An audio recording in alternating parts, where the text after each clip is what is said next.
Hi there, welcome back for another episode of Dave's Desk Bible Basics. Today we're looking at the book of Zephaniah, and Zephaniah was, I guess, what you might describe as a court insider 4 generations back. So his father, his grandfather, his great-grandfather, his great-great-grandfather had been King Hezekiah, and so he's writing from inside the sort of the palace, as it were. And he's writing in around the 630s BC, probably familiar with the writing of Isaiah and Amos, probably knows perhaps a young Jeremiah, probably writing just as Josiah, who is known as a good king, one of the rare good kings, has just taken the throne, but the land is still sort of dominated by Josiah's father's apostasy and the way he'd been leading the nations astray.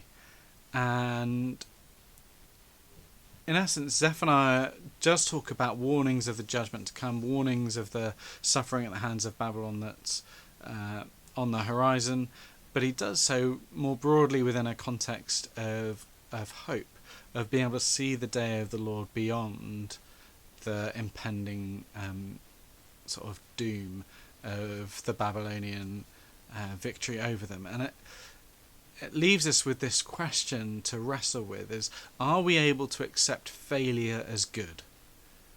Are we people who only ever see failure as, well, if something went badly, it must have been all bad? Or are we able to say, oh, actually, we tried this, or we were in this situation, everything went badly, horribly wrong, but we see exactly how God was ministering through that. We understand why God let that really difficult, thing happen.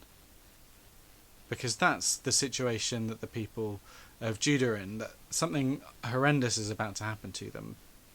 But Zephaniah is calling them to see God's hand within it, and calling them to see their need to turn to him, that there will be in the future the day of the Lord when he will return, and all of this will be put in the right context.